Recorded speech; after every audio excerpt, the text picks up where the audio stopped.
Alright, hello guys, welcome back to new video. इस video में हम लोग बात करने वाले हैं व्यू मॉडल्स के बारे में। व्यू मॉडल्स क्या है और कैसे हम लोग पर्टिकुलर व्यू मॉडल को यूज़ करते हैं अपने प्रोजेक्ट्स में। तो स्टार्ट करते हैं।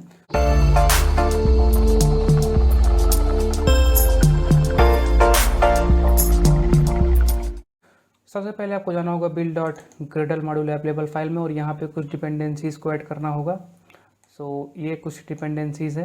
यदि आपको पता नहीं है कहाँ पे मिलेंगी तो डिस्क्रिप्शन बॉक्स में जाइए, वहाँ पे मेरा गिटहब रिपोजिटरी लिंक होगा, वहाँ पे जाके आप इसको कॉपी पेस्ट कर सकते हैं अपने प्रोजेक्ट में।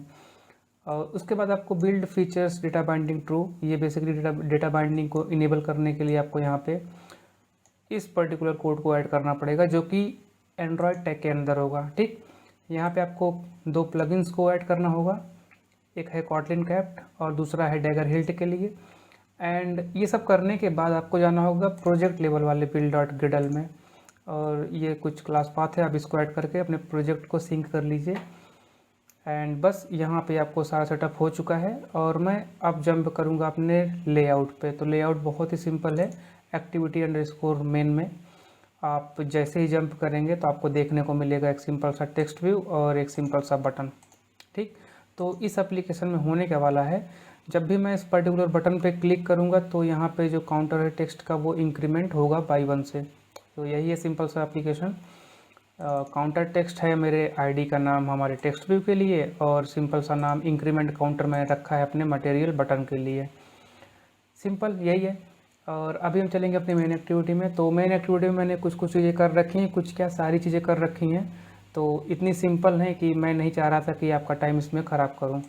तो सीधा ही स्टार्ट करते हैं और देखते हैं कि ये कोड क्या करता है। तो ये कोड बेसिकली, पहले तो आप इसको व्यू मॉडल को भूल जाना है, और यहाँ पे मैंने डेटा बाइंडिंग का यूज़ किया है। तो ये पर्टिकुलर डेटा बाइंडिंग से जनरेट की हुई क्लास है, तो इसका भी आपको कोई चिंता करने की ज़रूरत नहीं है कहाँ से ये आया है। तो बेसिकली डेटा बाइंडिंग ने इसको क्रिएट किया है, और इस पर्टिकुलर बाइंडिंग को मैं यहाँ पे इनिशियलाइज करा दिया हूँ, और उसके बाद इसका मैं यूज़ कर सकता हूँ अपने ऑन क्रिएट मेथड में। ठीक, यहाँ पे काउंटर नाम का एक वेरिएबल है जिसमें मैं बेसिकली काउंट को होल्ड करूँगा, और इस काउंटर में जो डेटा होगा इसको मैं सेट करूँगा अपने टेक्स्ट व्यू पे। तो यही सिंपल सा एप्लीकेशन है जब भी मैं इंक्रीमेंट काउंटर या फिर अपने बटन पे क्लिक करूँगा। तो यहाँ पे आप देख सकते हैं मैंने सेट ऑन की लिस्टनर लगाया हुआ है अपने बटन पे। बटन मेरा क्लिक हुआ, काउंटर मैंने इंक्रीमेंट किया, यहाँ पे जो वेरिएबल है वो, एंड देन आफ्टर मैं सिंपली इस काउंटर नाम के वेरिएबल में जो डेटा है उसको उठा के रखा हूँ अपने टेक्स्ट में। तो यहाँ पे मैंने सिंपल यही किया है। मैं इसको रन करता हूँ और फिर देखते हैं इसमें क्या प्रॉब्लम है, और कुछ चीज़ें हैं जो मिस हैं। तो क्या क्या चीज़ें हैं वो सब हम लोग इसमें फाइंड करने की कोशिश करेंगे। तो ठीक है, हमारा जो एप्लीकेशन है वो रन हो रहा है। And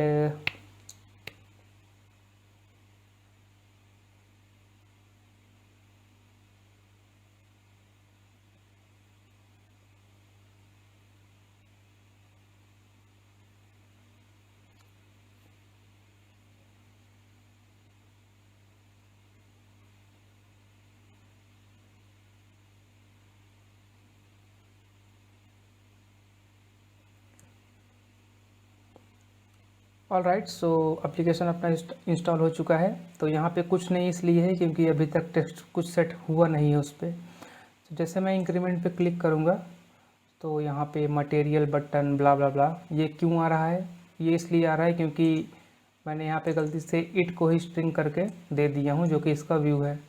so sorry for that. मैं यहाँ पे काउंटर पास करना था हमको, तो हम भूल गए उसको, सॉरी। तो दोबारा से इसको रन करता हूँ।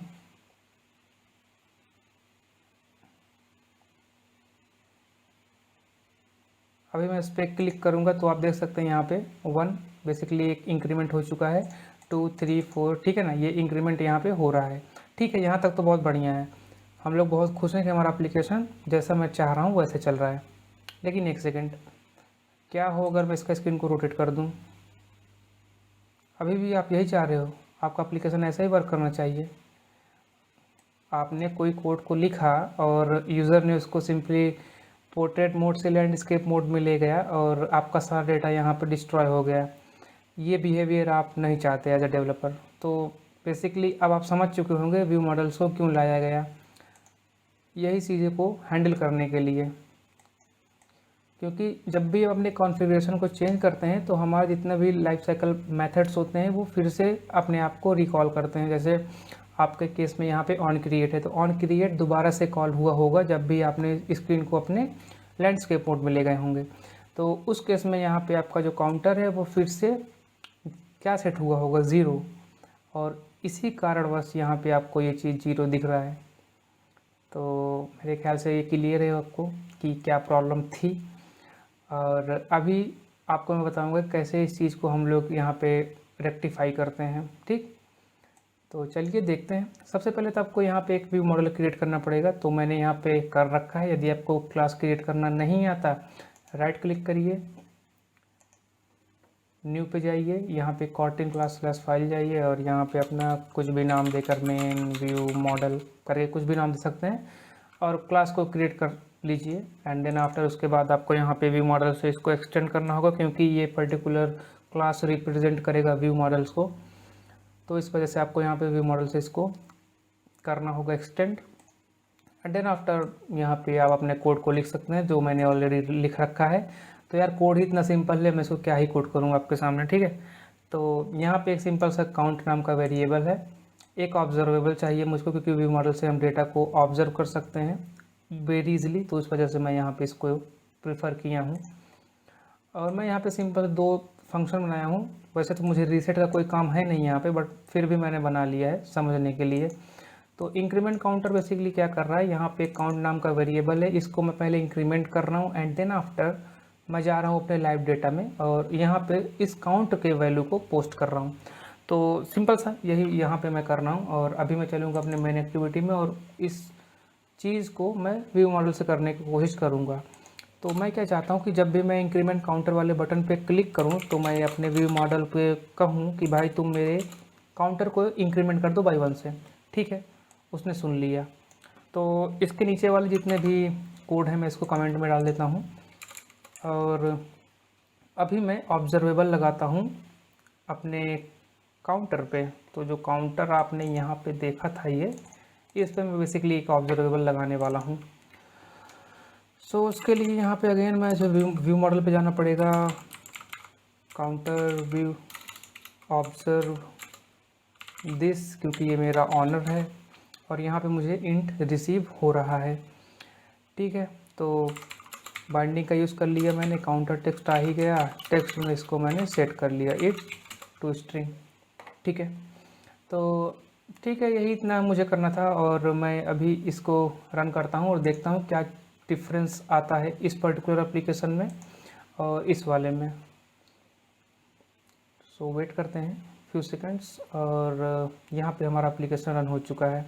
तो मैं अगेन यहाँ पे एक बार इंक्रीमेंट पर क्लिक करता हूँ, यहाँ पे 1 है, एक बार और करता हूँ, यहाँ पे 2 हो गया ऑफकोर्स। यहाँ पे मैं रोटेट करता हूँ इसको, तो आप देख सकते हैं आपका जो डेटा है वो यहाँ पे डिस्ट्रॉय नहीं हो रहा है। तो कुछ ऐसा बिहेवियर चाहते हैं हम अपने एंड्रॉयड ऐप से कि जब भी हम अपने डिवाइस को पोर्ट्रेट से लैंडस्केप में ले जाएं तो वो बेसिकली डेटा को लॉस्ट ना करे और जो भी ओरिएंटेशन है या फिर जो भी स्टेट है वो उसको मैनेज करे और वहीं पे दिखाए जहाँ पे वो पोर्ट्रेट मोड में आपको दिख रहा था। तो फॉर एग्जांपल यदि आपके पास कोई लिस्ट आइटम है, लेट्स सपोज 100 लेंथ है उसका और आप 50 वाले लिस्ट आइटम पे हैं प्रेजेंट में, जब भी आप पोर्ट्रेट मोड में हैं और जैसे आपने इसको लैंडस्केप में डाला तो आप क्या चाहते हैं कि आप टॉप से स्टार्ट करें या फिर जहाँ पे थे वहीं पे। ऑफ कोर्स आप as a developer, as a user आपको यही पसंद आएगा कि मैं जहाँ पे था वहीं पे मुझको दिखे। तो बेसिकली आप स्टेट को प्रिजर्व करना चाहते हैं और ये सारी चीज़ें आप, यार मैं क्या बोलूँ, मैं तो व्यू मॉडल से हैंडल करता हूँ इन सब चीज़ों को। यदि आपके पास कोई दूसरा टेक्निक हो तो ज़रूर मेरे साथ शेयर करिएगा, मैं भी इसको सीखना चाहूँगा। तो फिलहाल मेरे पास जो टेक्निक है मैंने आपको बता दिया कि मैं इस टेक्निक का यूज़ करता हूँ अपने डेटा को परसिस्ट करने के लिए थ्रू आउट माई एप्लीकेशन। और शायद इसीलिए व्यू मॉडल्स बना भी है, क्योंकि मैंने इसके ऑफिशियल डॉक्यूमेंटेशन पे शायद 2 या 3 लाइन इसके बारे में पढ़ा था, जिसमें उसने सीधा ही मेंशन किया था कि ओरिएंटेशन चेंज के दौरान जो डेटा को लॉस्ट होता था या फिर जो भी सारे और प्रॉब्लम्स होते थे रिगार्डिंग डेटा, ये ओरिएंटेशन चेंज को लेकर, या फिर कभी कभी आप जैसे ही डार्क मोड में जाते हैं या फिर लाइट मोड में आते हैं सॉरी, तो होता क्या है कि ये सारे एक्टिविटी जो भी हमारे मेथड्स होते हैं दोबारा कॉल होते हैं, और जब ये दोबारा कॉल होते हैं तो उस केस में आपका डेटा जो है वो लॉस्ट होने के चांसेस रहते हैं।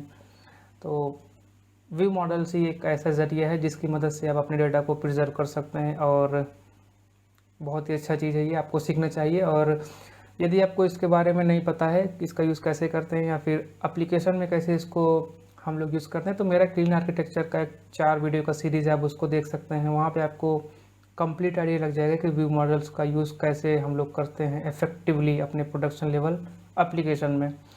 और ये सारी चीज़ें मैंने इनकाउंटर की हैं अपने प्रोडक्शन लेवल एप्लीकेशन में, इस वजह से मैं आपको यहाँ पे बता रहा हूँ कि यदि आप भी ऐसे कुछ सिचुएशन में फंसे हुए हैं कि जहाँ पे आपका डेटा परसिस्ट नहीं हो पा रहा है, तो आप व्यू मॉडल की मदद लीजिए, आपका काम बहुत ही ईजिली हो जाएगा।